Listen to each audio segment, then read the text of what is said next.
Well, there it is. We have reached the 4 o'clock hour. Welcome to this meeting of the Del Norte Solid Waste Management Authority. It is Tuesday, November 21st, 2023. I'm going to call this meeting to order. And could we get you to poll the vote, please? Commissioner Tompkins? Here. Commissioner Wilson? Here. Commissioner Inskor? Here. Commissioner Greeno? I am here. Chair Short? Did I say poll the vote or call the roll? Okay, I'll try and do better. Can you join me in the Pledge of Allegiance, please?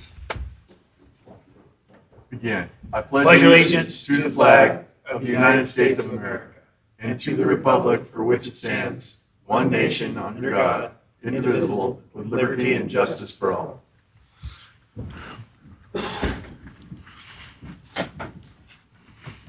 Okay, it's time for our public comment. Section of the agenda is if any member of the public may address the Solid Waste Management Authority on any matter on or off the agenda. Each speaker will be allotted 3 minutes to make their comment. Is there any general public comment this morning? Yes, sir. Come up to the mic, please.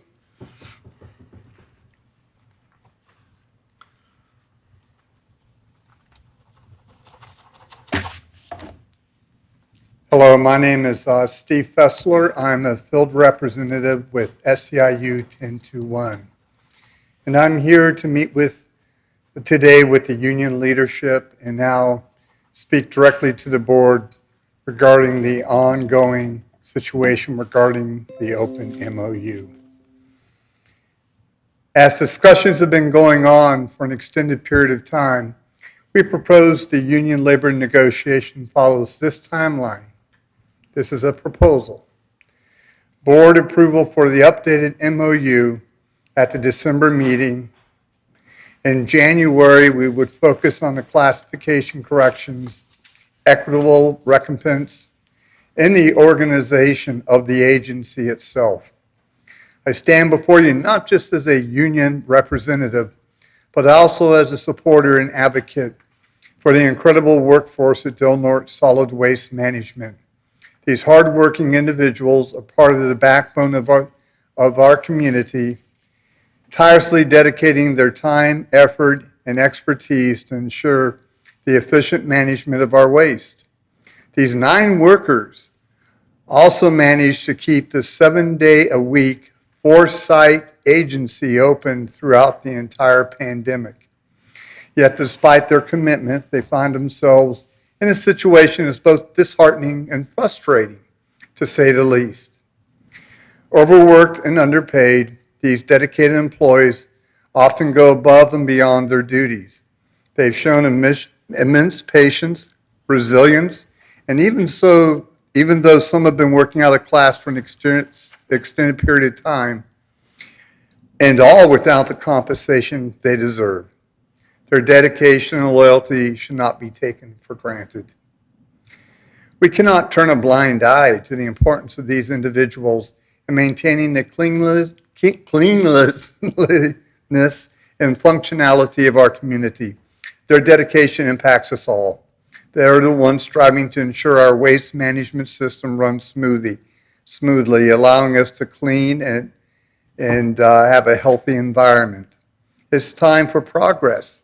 It's time for fair and just labor negotiations that recognize the highly skilled, hardworking, and dedicated employees. It is everyone's responsibility to these people and to the agency as a whole to ensure these labor negotiations move forward swiftly and fairly. Let's show the same dedication, support, and loyalty to these employees that they have shown to our community. I urge the Authority Board to consider the urgency of this matter.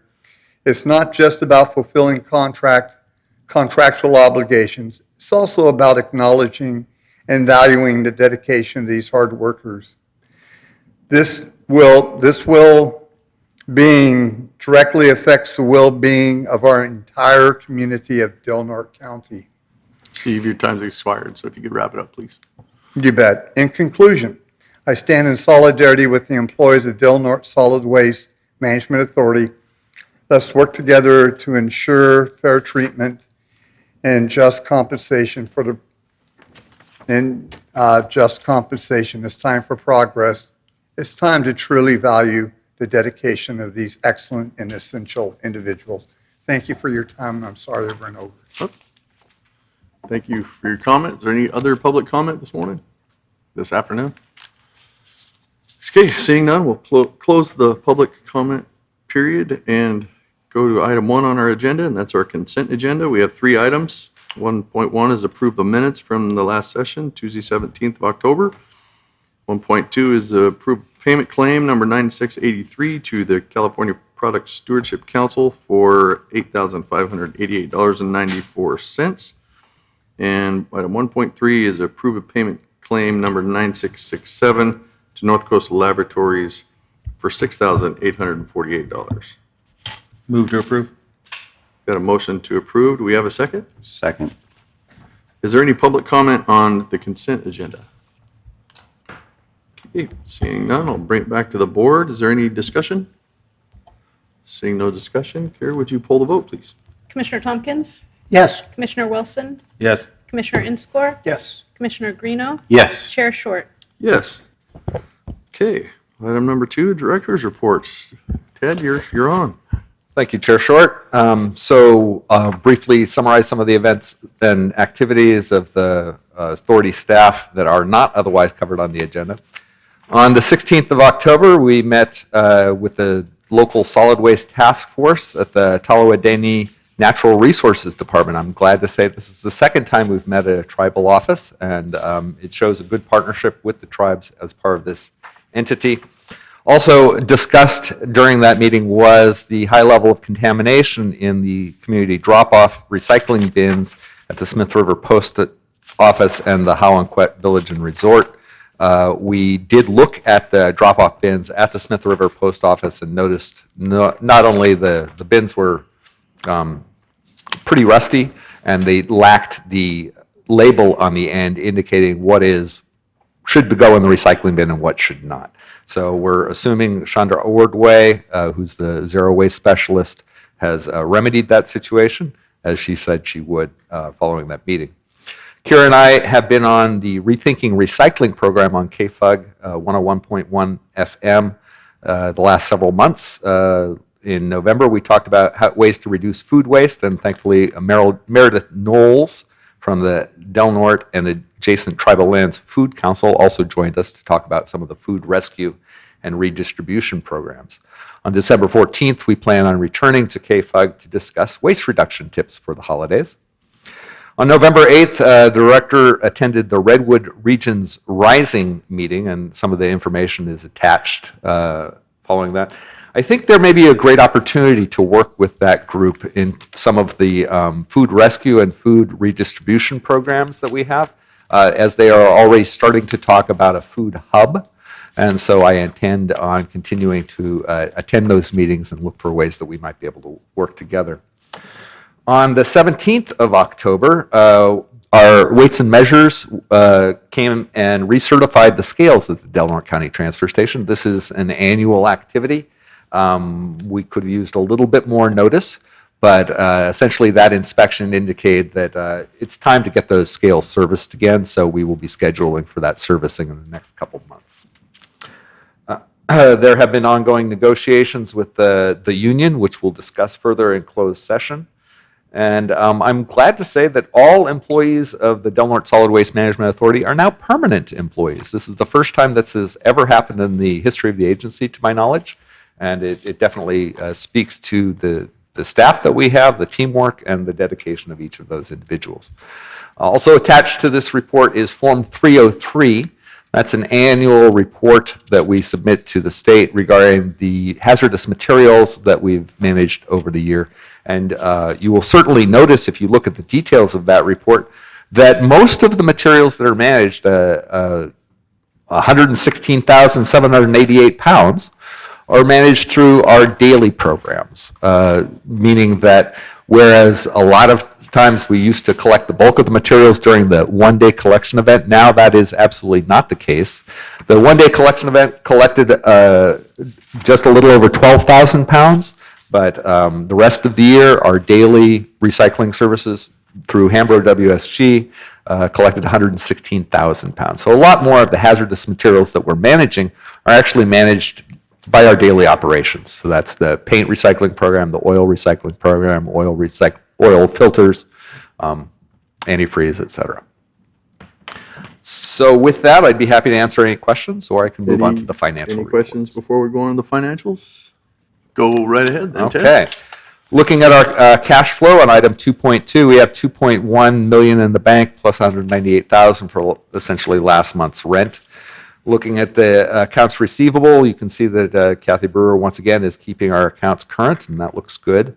On claims approved by director, once again you'll see that the largest expenses go to Hambro WSG for the good services they provide at the Del Norte County Transfer Station, as well as payments to the for our credit and debit card machine transactions, and the interfund cost plan, essentially paying the county for the services they provide to support the agency. And those are our largest expenses in the last couple months.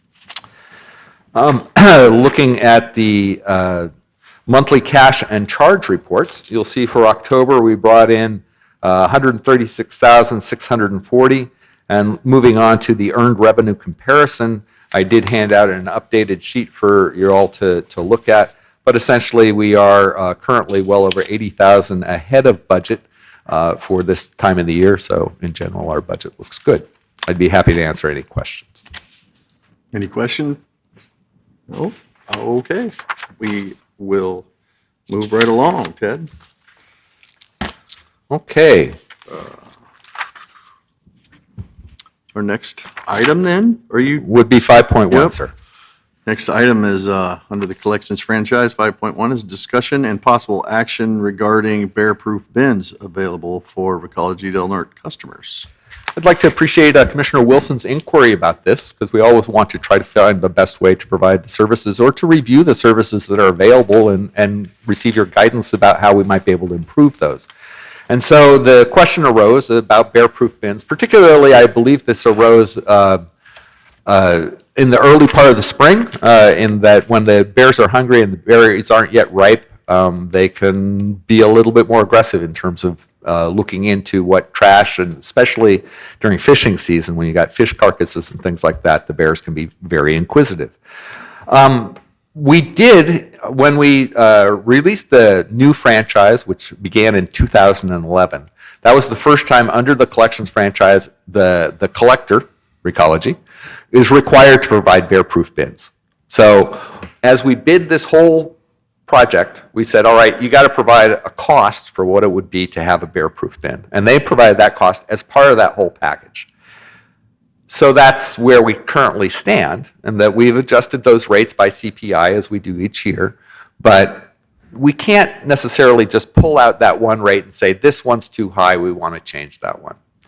The only way we can do that is to negotiate a change order with them or decide to provide those services on our own. So this is an exploration of the current services that we have available and what options customers might have to address bear concerns in their collection services. So we do have the Bear Proof Bin service that's available for an additional $133.07 per month. Now, admittedly, that's a good chunk of change. But these Bear Proof bins largely are different in the lids and the closures. And those are expensive, and they need to be maintained and be maintained available for other Recology Del Norte customers.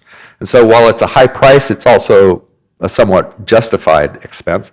And in talking to John Perry, who I'll invite to speak in a moment, but essentially I did ask what we have done, what he's done with other customers, and apparently at least 2 customers have either reinforced or procured their own lid that's a bear-proof lid, and essentially Recology has agreed to put their lid on their bins.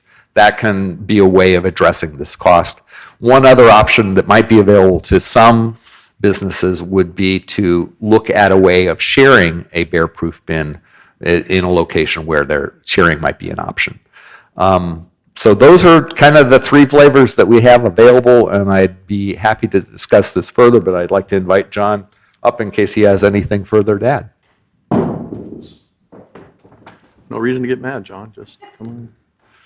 Thank you, Ted. I really don't have too much to add. I did do some research, as you'd asked me to do, about our current bear bins and if there was any kind of new designs or any new flavors or anything that's, that can, help our community as far as the cost. And these are designed not only just with the lids, they are also designed to where they are just a flat lid. So the current 4-yard, and that's the only size that they offer, is because of stability. Because we've talked to our manufacturers and they have the one size because it's kind of like a square, and then the lid sits flat and it's got a rolling mechanism, so it's really easy for people to operate it. The traditional 4-yards and all the other bins have a little pitch to them. We have found that we can purchase some metal lids, and then what we've done is, with a couple of accounts that just said, hey, this just is not working for us, we've downsized their container, gone to a metal lid. They have purchased metal lids. We install them, and then it's up to them. If they rot out in a year, then they purchase another set. And under the current situation, that's kind of what we've done to help. We haven't had a wait list this year for any bear bins. There was an issue to where we were getting low, and then so what I did is we started refurbishing anything that came in and got it turned around really quickly. If they had a floor or anything that was rotting out on it, we got them fixed. And then this year we did probably six overhauls on bear bins, just so we had enough for the community. There are a few in the community that use them. Mostly this is Klamath, but we do have like 3 accounts here locally in Crescent City, and they use them because they're more of a deterrent for anybody trying to break into their bins. And so they're a lot heavier, they're a lot stronger. Yes, anything can get, you cut a lock, you can get in. So we know that. But as far as manipulating plastic lids, that has stopped some of the problems that certain accounts have contacted us, and they've gone to using this as also a deterrent, not just a bear bin. But as far as anything new on the horizon or a different type of lid or bin, and the metal lids, we don't know yet. We're trying them out. The first account was Requa Inn. They just didn't need a 4-yard, and I understood that. And so that's when we said, okay, let's see what else we can do. And I did some research with our manufacturing company, that company-wide, and then they're the ones that have come up with these lids for us. And they're expensive. They cost as much as to ship as they do to manufacture. We've recently found a local fabricator that can do it for basically the same cost, but at least it's local business. So we've got a cost list, and so we have that available. So if customers call, we can say, yeah, we can do it for a 2. Actually, we've created the list from all of our bins from 1, 1.5, 2, 3, 4, 5, and 6. So it's not ideal, but that's what we've done so far. So I have a question. sure. Is there more demand in particular months for these bins, or is that? Definitely spring and summer. Yeah, Uh-huh. yeah, definitely when the bear activity. There's a lot of our accounts in Klamath that will get them just for that period of time. They won't have them year round. So then we have this equipment that's not being sold for X amount of months. So that's also a concern of ours, that it's not something that we can rent out. It's not very, just, we buy it just for that season basically, and then we give it to them and they utilize it, then we bring it back.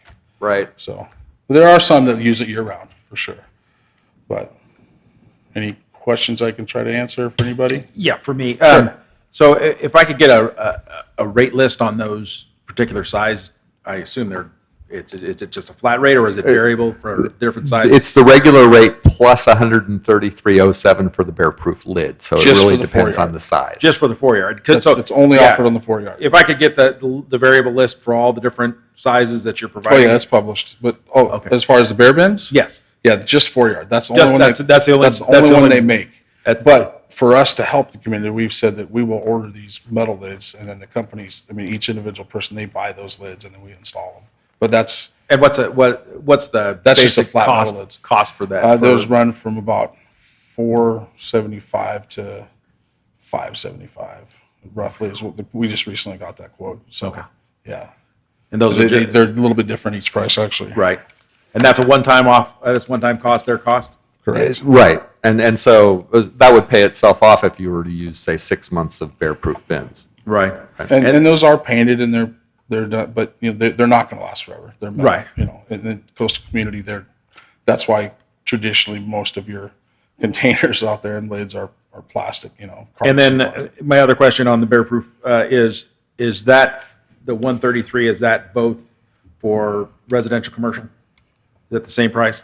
Correct.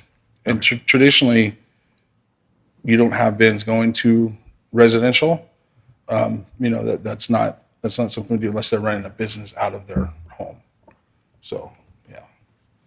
So for for residential, there is really, we don't have anything in place in this contract as of right now, as far as carts or anything of that nature. So. That could be an area of discussion, actually, because in the rates, we just have the bear-proof bin thing. There isn't a specification of size or customer, but have you seen much of a demand for residential bear-proof bins? Oh, there's always a request for sure. And in Ashland, at another one of our subsidiaries, their customers purchase the bear bin themselves through us, through Toter, but then through us, and then we service it. It's a mechanism that locks. It gets knocked over. It won't open. The problem is that with automated systems, you have to physically unlock that every single cart. So it does pose a operational situation, but it's not. Well, there's a risk and a danger. Yeah. I mean, because again, if you're having to do any manipulation prior to offloading, and then if it's something that they've self-applied, you have no indication as to the safety, durability, or. And we have let one or two accounts here and there that have called and requested and talked to me directly and talked to Jeremy in the past that say, can we put this on our lids? We can't afford the 4-yard, or we don't need the 4-yard size. And we said yes, but now we're trying to get them to go to the metal lids because they are manufactured for that piece of equipment. But some people have used plywood and 2x4s and rig things up, and we've said, okay, we'll test it, and if it swings right and does everything right, then we'll accept it. We'll help. So yeah. Okay, appreciate it. Thank you. Yeah. Thank you. Any other questions from us? Okay. So I don't have a staff recommendation about things that we should change. I wanted the board to explore this. I'm very open to any input that you might have, but these are the options that are currently available. Yeah, Any other- like I say, my concern primarily was several Klamath businesses who were experiencing the high volume of bear, coming to their, and then they basically could not afford to continue to maintain the bear lids, which, at that time, anyway, her indication to me was for her was over $200. I know this is a current rate change, and if so, at least hopefully we can get that information out to those businesses, especially the ones that have in the past requested, so we can try to hopefully get that done, because it benefits the whole community if we keep those bears from interaction around the public. Okay. Oh, go Just ahead, one Blake. other thought. If in fact, John, the steel lids seem to be a viable option. Obviously, as Ted pointed out, spending the $400, $500, whatever we can get them. I would think that if we found somebody locally that's manufacturing and we order 10, we might get a better deal on something like that. Maybe, I don't know. I mean, the material cost is a material cost, but I'm thinking that if that works and we can kind of get away from the bare lids, then we're providing an opportunity.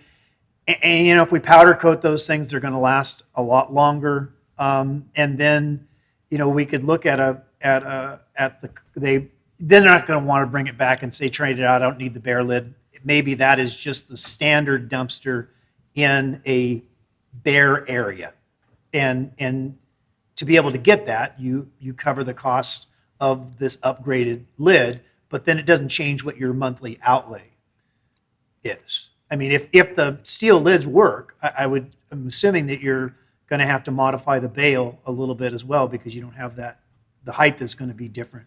Otherwise, you're going to have a play between the lid and the, I don't know how they're framed.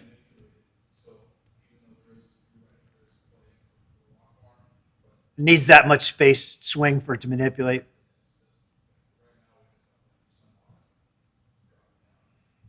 I just think that there's a possibility maybe that this becomes sort of the standard bare bin, and if you need one of those, you pay for it once, and then it's not impacting them on a monthly basis with their service. Yeah. So it's supply and demand. Well, yeah, it's not going to happen overnight, but if there's a process you're putting in for it, and assuming that they work, as far comparatively to the bare. So. Next, I will continue this conversation with Mr. Perry and look about what options we might be able to consider. There we go. Sounds good. Okay, item 6.1, which is a status report regarding the fiscal year 22-23 SB 1383 local assistance grant application submitted to Cal Recycle. What you got for us, Ted? Yeah, well, this is a $150,000 grant application that I think we're in a pretty good standing for, but I wanted to make sure that the board was familiar with what we had proposed and the ways that we had worked with our different partners. One of the things I'm excited about this project with is our partnership with the Environmental Services Joint Powers Authority, in that one of the questions to me, as we are looking at a requirement in the not too distant future to establish food waste collection and processing, I need to be a little bit more robustly convinced that that will be a net greenhouse gas benefit. And I don't believe that we're the only rural community that has that question. And so we've incorporated into this scope of work a partnership with the Environmental Services Joint Powers Authority to establish a greenhouse gas benefit calculator, so that as we're considering different program options to address this common concern, that we're making sure that we're making the right choices that are going to have the greatest impact for the least money. But we need some mechanism by which we can do a ground truthing or a reality check about what benefits we're actually going to be having, or perhaps maybe there's even a net cost to some of these potential programs. So we should have that information ahead of time, because the last thing we want to do is, in the name of reducing greenhouse gases, make a programmatic choice that actually increases greenhouse gas. That would be a nonsense program. We don't want to do that. And so that's one aspect of the program, but the others are really local planning. And so local and regional planning, we'll be working with Pitto and Pitto Consulting to continue to guide us on navigating our SB 1383 requirements. But we need a community planning process at this point. I briefly introduced this idea before, but I think in order to make the hard decisions about what programs we're going to roll out, we need to engage with people who are interested in understanding all of the requirements, all of the ups and downs, and go through several community meetings to try and make these decisions. So that's really what this grant would do. So we'll probably have to procure and contract with a consultant to assist with the public meeting process. Honestly, my attendance of the Redwood Rising organization made me think that that might be a reasonable partnership, but there are other consulting firms that might be interested. And so I think probably the best thing to do would be to release an RFP and see what proposals we get back. But essentially, that would allow us to engage in a community planning process. And we have set aside, in the budgeting for this, I've set aside some additional monies for implementation, because certainly the county and the city have implementation costs, both on the procurement side and on the planning side, and so we want to make sure that there are some funds available to do that. The planning process will help us decide what the next steps are, and then some of those additional implementation funds will be used to take some of those first next steps. Let's see, and then we do also have $5,000 to help with record keeping, as that is an obligation of the Department of Environmental Health. They'll have to do inspections, and they need to document those monitoring activities. So that's the overview of this grant application. We have submitted it. I haven't yet heard back from CalRecycle. I anticipate, because we're eligible, we will probably receive most of the funding, if not all. It is important to realize also, as this community planning process may go outside of SB 1383 requirements, such as a discussion of the potential for a northern transfer station, the potential for a development of a resource recovery park, the potential for a development of a tool lending library. Many of those things fall outside the limits of SB 1383. And so it seemed reasonable to me that as we're proposing this grant budget, we acknowledge, okay, there's going to be some funds coming from the agency that aren't part of that grant to help with that community planning process, because we acknowledge it's not going to be just on 1383. We're not going to stop the conversation if they aren't talking about organics. Right. So that's the overview. Mostly I wanted to make sure that the board was informed, as we will be coming back with a request for proposals to release for helping to procure that community planning contractor. And you'll be seeing more activities related to this grant once we get an acknowledgement that we've received the funds and that we can start getting the green light to do these activities. Good deal. Seeing the project calculator, that net impact calculator, is kind of exciting. I'd like to see how that works. I know that this is definitely still on the front burner of RCRC. We're trying to get a permanent exemption for rural counties for 1383. So we can And we still will be hope that is going discussing on. that legislation next year for sure. I've already started talking to John Kennedy about what we might want to be doing, but absolutely that will be part of the discussion. And yes, this is, and it's one of the things I love about working with the SJPA, because we have a need for this calculator. We have 150 grand though, and we can't carve out 60,000 of that to just produce a calculator, right? That's not an adequate benefit for our community. But we really need it, and so do 4 or 5 other rural counties. So through the ESJPA, we can pool our resources and produce this kind of thing that's beneficial to all of us. And I just think that's a huge benefit of that partnership. Yeah, I think so too. Any questions or comments? Was $150,000 the max? It is what we're, yes, it is. Good job. Yeah, my only comment is, and I had this discussion at CSAC with several people, because we're all in the hopefully we're all in the same understanding is I definitely, there are facilities within Del Norte County that could and would be beneficial to be able to, access expired food, especially from most of our stores, the prison, the school district, anyone that basically has lots of waste at the end of the day, when they're serving, large sums of food or processing large sums of food, and some of it just doesn't get utilized. But yeah, the realistic expectation that your neighbor down the street and my neighbor is going to actually, separate food products from their garbage waste is like zero. It's not going to happen.